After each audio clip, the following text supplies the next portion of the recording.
Yes, my friends, you guys are having the lovely privilege to hang out with me once again.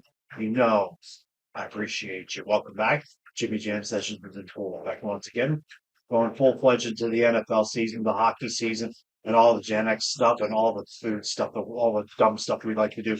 Whether it is here on YouTube or whether it is a little shouts here and there on Facebook and on TikTok, we try to do it all even on Instagram and wherever that is, there is that thing called subscribe button. You want to hit that if you want to hang out every once in a while and you see something that you want to hang out with and want to talk about and want to hear and want to just enjoy the company. We do appreciate you. We've been hanging out here for 1 year. Let's keep this going. We're continuing on and doing this thing that we do. Now, why do I have, I've got some Falcon stuff on my back wall today because kind of a football video because in a way I'd like to kind of, I don't know, kind of put into a perspective of what we had back in the day. You see, NFL is always going to be king, no matter what. In America, NFL will rule definitely over Major League Baseball, definitely over the NBA. Hockey, well, we know how hockey people are. We stick together. But for Gen X people, we had our ways, we had our leagues. There's been many of them. There's many of them even back in the boomer days. And some of them didn't work, but you can find all those old stuffs, all those old things on retroroyals.com or retro websites like Throwback Max or whatever it is. You can find any of that stuff. So, what did we remember? What do we remember back in the day that we had in certain places? Well, trust me when I say us and Gen X, we had our leagues that we got a chance to watch. The NFL will always be there. But a little side note is you can't make the NFL. You go into college, have a great career. Where do you go? You want to go to the NFL, but if you don't, where else are you going to go?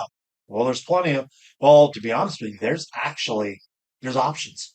There's literally options. Now, if you were a Gen X early Gen X guy, you probably remember this league. Now, this was the World League of American Football. I remember watching this. Early 90s is when it came out. It had lasted a handful of years. I don't have total stats on exactly where because I just started putting this thing together. But it ended up with eight, 9, 10, 11 teams, I think. And I'm trying to remember how it usually went. It had three divisions, and I'm trying to figure out. Yeah, look, I want you to take a look at this. There was an East, there was a West, and there was a Europe division. Now, why do you see that there was 11? Because there was a team in Raleigh, Durham Skyhawks, which I believe was this one down, which is that red one down the bottom left. It it it moved to Columbus. Okay, it moved to Columbus and became the Ohio Glory, and they weren't any better. So, but you had your legendary. You remember most of the people who are football fanatics. They remember these names: the San Antonio Riders, the Barcelona Dragons, the the Birmingham Fire, Frankfurt Galaxy, London Monarchs. If you remember the Orlando Thunder, they had the neon green jersey, so don't ever forget that one. And then it kind of evolved to NFL Europe where it had all these things. It had some of the same teams. The Dragons were still there. Um, the Galaxy and the rebranded England Monarchs. And then they started adding like all those other ones, like the Scottish Claymores, the Cologne Centurions, the Amsterdam Admirals, and everybody loves that little Hamburg Sea Devil logo. Oh, that's a mean logo. I like that. Rhine Fire, and also the Berlin Thunder, which is also a great logo. And then, yeah, I mean, they still played the World Bowl, and they got a chance. It's sold, and it was a good farm system to what the NFL had. You played your jersey, and then you had the team you were designated on your patch. So the World League to the NFL Europe kind of wish it's still around, but with the UFL now being kind of a little bit of a farm system, should be its developmental system in spring league, definitely. Now you couldn't do that. Where else could you go? I'd like to talk more about the Arena Football League. I've never seen a game in person. Pittsburgh used to have two teams, the Gladiators in the 90s, and then they had the Pittsburgh Power for 3 years, and yeah, gone. There's this, and I can't even give you logos because they're trying to bring the league back and in 24 and going into 25, which is pretty cool. And then they had their Arena Bowl, which is actually legendary. It used to be on ESPN. They had the Arena Bowl in a New Jersey mall. You figure that one out. But apparently it worked because a lot of people went to it. But then if you didn't go to the AFL, there's this league. It's the indoor football league, and it actually still does well. Now, why do I put these two in? Because and this, unfortunately, I'm going to apologize for this because I tried to Google the team names in this because there's a fistful of freaking indoor football leagues because it became such a monopoly, like a minor monopoly in football that wherever the money was going, you had to pay your players. You had to pay for the arena. You had to pay for season tickets and everything like that. And a lot of legendary teams in the AFL. I mean, I can name a few like, I don't know, the Albany Firebirds, Orlando, San Jose, um, Tampa, a handful of those, even Philadelphia, that John Bon Jovi owned, they broke off and went and made somebody else formed their own league and they went to another league and that's what this is. So there's two arena leagues and they both semi do well. You get 5,000 a game. That's actually not a bad seat. It's a good night out. But I can't name all these teams. I mean, there's literally big cities in there, like Arizona. There's Arizona, Bay Area. That's San Francisco, obviously. San Diego, Green Bay, Jacksonville. There's big cities in there. They do all this. So if you got arena football in your league in your area, it's a fun ticket. Pittsburgh, Pittsburgh. Anyway, where else do you now? You can't go to where else do you go? Oh yeah, that's right, Canada. And Canada, to be honest with you, um is not even a bad thing. And there's your 9 teams that make up a very, very long list. Long list, what am I talking about? But you know, 9 teams. Montreal just came back like about like a decade and a half ago. They renamed like the Ottawa team. The Ottawa and Winnipeg had the same. No, wait a minute. It was Ottawa and it was Saskatchewan. They were both Rough Riders. Ottawa rebranded called the Red Blacks. Edmonton was called the Eskimos, and then they had to change because God forbid, Gen Z millennials, one person gets upset and thought Eskimos was a little bit of a racist. I don't want to say racist. I never say that, but they thought it was offensive. So they rebranded it and they called it the Elks. And I think they're one of the worst teams in the league. I don't know. But forgive me if I go off on that. But 9 teams, rumors Quebec is trying to get in there. But then, if you remember the history of the CFL, there were a bunch of those teams on the left side. They were in that little area in the 90s where they brought a handful and they did a test for, I think, a handful of years for like, I'm trying to look at this, Birmingham, Baltimore, Las Vegas, even Miami was there, Memphis.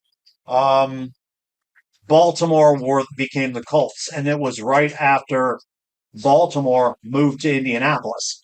And so the Colts came back under this on the new logo, and they are the only American. I believe they're the only American team to ever win a Grey Cup.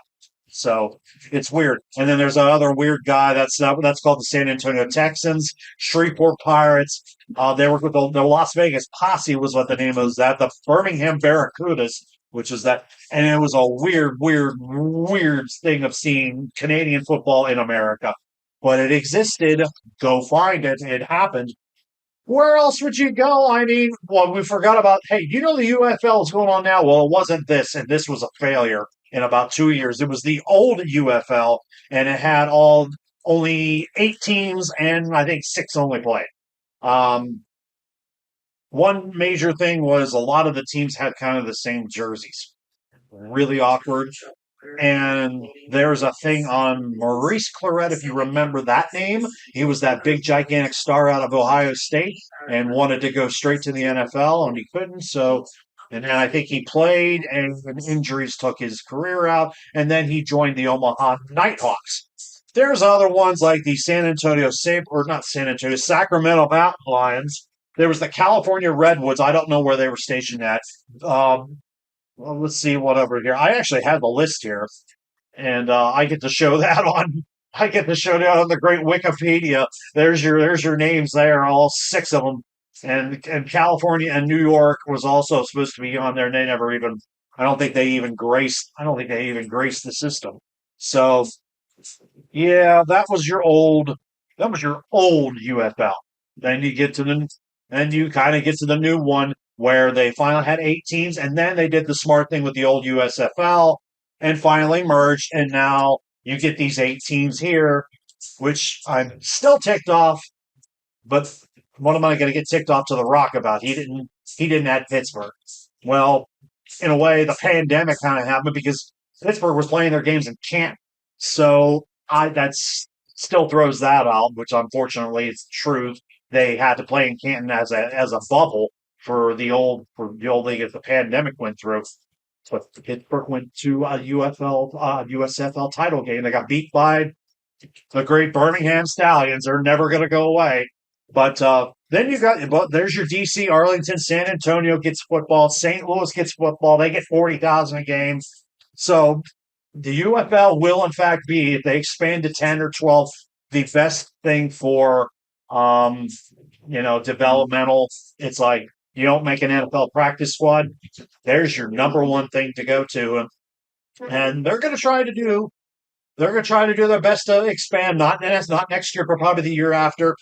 But cities that don't have any professional football, you need to get yourself in there, like a San Diego, a Utah, just a handful of others. Orlando was in there, but probably one of the best investments done by The Rock and his wife.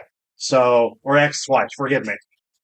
Now, excuse me, I take a second and think, well, you can't go anywhere. You can't go anywhere and do anything. To figure out where else can I play. Well, you can't get into arena. You can't get into Canada. You can't get to the UFL. What other options do you have? Not a lot of people know them. There is a legit European League of Football. There literally is. I wish I could. I wish I could try to to to to put this up there. I mean, I'm gonna have to swing through here. There literally, I'm not even joking. This is. I'm not even joking. I saw this and I told this I showed this to a couple of my friends that I used to work at the other place who were all big sports people. And I'm like, they where did they do this? I mean, most of the things are pretty much based in Germany, but and I'll give you a little bit of a better hint on this. There's football, and apparently they get 15, 20,000 a game, which is fine in Europe. It's fine up there. I mean, Barcelona, they redid their dragon logo. Frankfurt Galaxy's still there. Cologne is still there. The old, like the old days and the old team, Berlin, Hamburg, Cologne are still there. I don't see the Amsterdam Admirals, but they've added a bunch of them. Like Munich has Ravens. Madrid, Spain has the Bravos. Oh, what was Rheinfire still there? There is there is a Paris team called the Musketeers. I think it's an expansion team. I don't know if they'll play in the the Olympic Stadium. I don't know, or they play in Paris Saint Germain Stadium. I don't know, but at least Paris has football. And then there's a couple other Scandinavian teams, but more German. Stuttgart, Prague, Czechia. Alice has one. Vienna, Austria. Milano, Italy. Dude, there's football everywhere. It's so cool, and not a lot of people know this. And I should do a little bit more research on when they do when they actually do like their schedule. Because I think it's a spring league, but we know Europe and U.S. have their seasons out of whack. But I thought this was something a little cool to throw in. If you don't ever recognize any of these, go look them up. And I'll tell you what, it's actually, you want to play football and you can't get into Canada, you can't get into arena football or anything like that for real. I if you can afford, if you can get your passport, do it. It it'd be fun. I mean, and you get to check out old stuff that you can. And like, can Paris actually support American football? Well, they got a number one league, top league soccer team. They just had the Olympics too, so I think Paris will be fine. Munich will be fine. Does London deserve it? Of course, London deserves it because London's getting U.S. NFL games to play. So is this something cool? Probably. I just thought I'd throw this one at you because if you're a football guy, you want to play and you want to try out, find yourself some ideas, find yourself, this is a little kicker to throw at you. You made it to the end of this video. I do appreciate you. And do you remember any of these teams or any of these leagues and any of these certain teams and logos and things and like that? It's something nice to talk about. Your dive bars, by all means, hit the like, throw a comment in, hit that thumbs up. The bar is closed. I'll see you guys in the next one. And the Paris Musketeer, I don't know. I might have to do some research on that. I don't know why, but these are all funky, and I might have to go buy an Orlando Thunder jersey. I might have to do that. These are all cool.